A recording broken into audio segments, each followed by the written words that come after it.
तो दोस्तों आज की बड़ी खबरें मुख्य ताज़ा समाचार लेके आए आपके लिए। चलिए खबर शुरू करते हैं। उससे पहले चैनल को अब तक सब्सक्राइब ना किया हो तो फटाफट चैनल को सब्सक्राइब कर दे, लाइक कर दे, शेयर कर दे ताकि इसी तरह की खबर आप हर रोज देख सके। चलिए शुरू करते हैं आज की पहली बड़ी खबर। कांग्रेस ने नरेंद्र मोदी सरकार के मंत्रिपरिषद के विस्तार पर तंज कसा है। शपथ ग्रहण से कुछ घंटे पहले कांग्रेस ने कहा है कि यह केंद्र कैबिनेट का नहीं बल्कि सत्ता की भूख का विस्तार है। साथ में यह भी कहा है कि अगर कामकाज और शासन को आधार बनाया जाए तो प्रधानमंत्री नरेंद्र मोदी और उनके कई मंत्रियों को पद से हटा दिया जाना चाहिए। आपको बता दें कि पार्टी के मुख्य प्रवक्ता रणदीप सुरजेवाला ने कहा है कि यह मंत्रिपरिषद का विस्तार नहीं बल्कि सत्ता की भूख का विस्तार है। दिल्ली में 100 के पार पहुंचा पेट्रोल, 6 महीने में 16 रुपए से अधिक की हुई बढ़ोतरी। जी आपको बता दें कि राष्ट्रीय राजधानी दिल्ली में पेट्रोल के दाम नई ऊंचाइयों पर पहुंच गई है, जिसके तहत दिल्ली में पिछले 6 महीनों में 16 रुपए से अधिक की बढ़ोतरी के साथ पेट्रोल प्रति लीटर 100 रुपये के पार हो गया है। अब आपको बता दें कि 1 जनवरी को जहां दिल्ली में पेट्रोल की कीमत प्रति लीटर 83 रुपये 71 पैसे थी, तो वहीं बुधवार को दिल्ली में पेट्रोल 100 रुपये 27 पैसे प्रति लीटर बिक रहा है, जो दिल्ली में इतिहास के पेट्रोल के सबसे अधिक दाम है। खबर कोलकाता हाई कोर्ट ने बंगाल की सीएम ममता बनर्जी पर एक केस से जज को हटाने की मांग करने पर 5 लाख रुपए का फाइन लगा दिया है। उन्होंने एक मामले में कोलकाता हाई कोर्ट के जज कौशिक चंद को हटाने की मांग की थी। ममता बनर्जी जज कौशिक चंद पर आरोप लगाया था कि उनके बीजेपी के साथ रिश्ते हैं। तृणमूल कांग्रेस प्रमुख की अर्जी को खुद जस्टिस कौशिक चंद ने खारिज कर दिया था। हालांकि इस पूरे मामले से जुड़े लोगों का कहना है कि जस्टिस कौशिक चंद ने अपने व्यक्तिगत विवेक के आधार पर मामले की और सुनवाई नहीं करने का फैसला किया है। ये खबर प्रधानमंत्री नरेंद्र मोदी ने बुधवार को अपनी कैबिनेट का पहला विस्तार किया। विस्तार से पहले 12 मंत्रियों ने इस्तीफा दिया तो वहीं 36 नए चेहरे को कैबिनेट में जगह मिली है। आपको बता दें कि 7 मंत्रियों को प्रमोट किया गया है, यानी कुल 43 मंत्रियों ने शपथ ली है। इसी के साथ ही मोदी कैबिनेट में प्रधानमंत्री समेत कुल मंत्रियों की संख्या 78 हो गई है। आपको बता कि ये मोदी सरकार का अब तक का सबसे बड़ा मंत्रिमंडल है। वहीं आपको बता दें कि कैबिनेट में अधिकतम 81 मंत्री बनाए जा सकते हैं, यानी अभी भी 3 मंत्रियों के लिए जगह खाली है। कांग्रेस महासचिव प्रियंका गांधी वाड्रा ने आज पार्टी के अंतरिम अध्यक्ष सोनिया गांधी से मुलाकात की है। प्रियंका गांधी और सोनिया गांधी के बीच ये मुलाकात पंजाब के मुख्यमंत्री कैप्टन अमरिंदर सिंह के साथ होने वाली बैठक से पहले हुई है।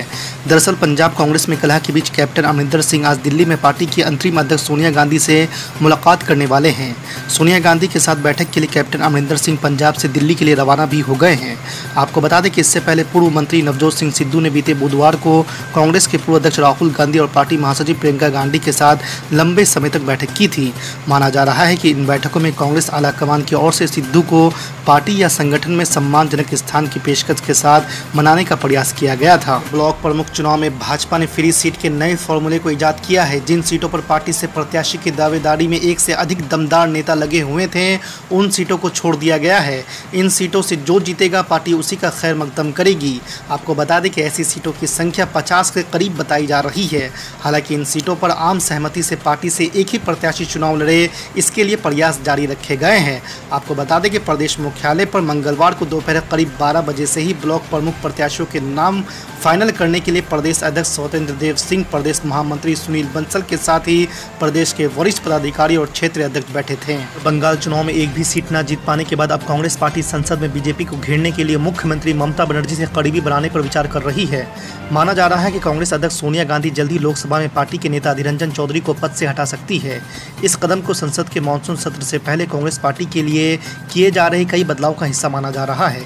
आपको बता दें कि इंडियन एक्सप्रेस की खबर के मुताबिक चौधरी को पद से इसलिए भी हटाया जा सकता है ताकि तृणमूल कांग्रेस से दूरी घटाई जा सके और संसद में बीजेपी और मोदी सरकार के खिलाफ मजबूती से अभियान चलाया जा सके।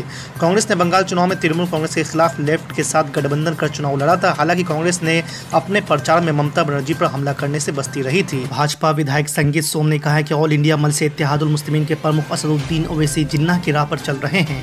आपको बता दें कि विधायक ने असदुद्दीन ओवैसी के उस बयान पर यह प्रतिक्रिया दी है जिसमें उन्होंने कहा था कि भाजपा गोडसे की राह पर चल रही है, इसलिए मॉब लिंचिंग हो रही है।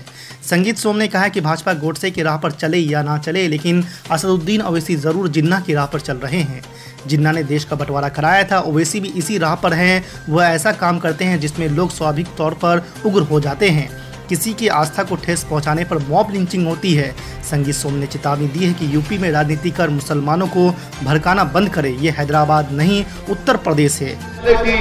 मसावात और बराबरी के खिलाफ था। पार्लियामेंट में जब इस पर बहस हो रही थी तो मैंने बीजेपी के 300 सांसद के सामने खड़े होकर भारत के संविधान की दलाइल को देकर यह बताया कि मजहब के नाम पर सिटीजनशिप का कानून नहीं बन सकता। मजहब के नाम पर आप मुसलमानों से सिटीजनशिप नहीं छीन सकते। और मैंने पूरी पार्लियामेंट में संसद में खड़े होकर उसको काला कानून करार दिया और उस काले कानून की कॉपी को फाड़ा।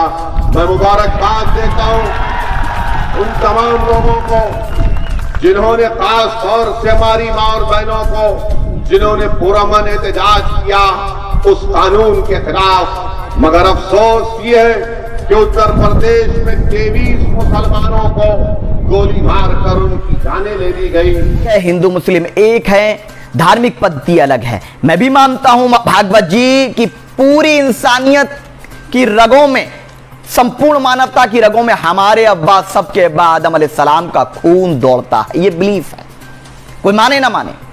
लेकिन सवाल ये है, अगर आप मानते हैं डीएनए एक है तो शादाब चौहान के हर नागरिक के 3 सवाल।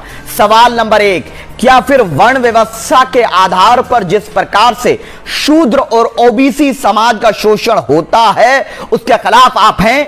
क्या आप डीएनए एक का हवाला देकर ओबीसी और दलितों का आरक्षण छीनना चाहते हैं? अगर डीएनए एक है तो फिर धर्म के नाम पर एनआरसी और सीए क्यों आप लाना चाहते हैं? कि आप रद्द करेंगे?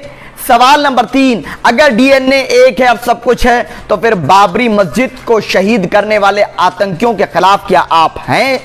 क्या आप मॉब लिंचिंग करने वाले आतंकियों के खिलाफ मानव सुरक्षा कानून बनाने के लिए, ह्यूमन प्रोटेक्शन एक्ट बनाने के लिए सरकार को कहेंगे, जो सुप्रीम कोर्ट ने भी कहा है?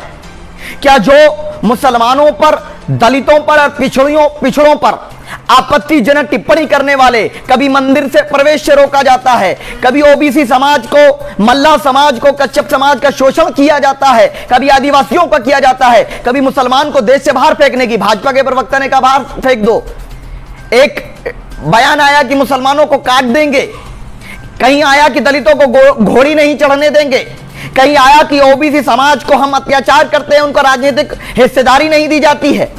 क्या इस प्रकार से डीएनए एक का यही फॉर्मूला है? 2 बातें हैं भागवत जी, या तो आप उस हिंदुत्व के एजेंडे को नकार दीजिए जो सावरकर, गोलवलकर और हेगडेवार ने तैयार किया था कि कोई भी ईसाई और मुसलमान देश के लिए नहीं सोच सकता, अच्छा बंच ऑफ थॉट में लिखा था। अगर वाकई आप सबको एकजुट रखना चाहते तो हिंदुत्व के नाम पर नहीं, हिंदुस्तानी के नाम पर देश एकजुट होगा, जिस प्रकार देश की आजादी के लिए सब एकजुट थे चंद नफरतबाजों को छोड़ करके। या तो मोदी जी, योगी जी आपकी बात नहीं मानते, वरना आप झूठ बोल रहे हैं। या तो आपका फॉर्मूला है कि हाथी के दांत दिखाने के कुछ और, खाने के कुछ और।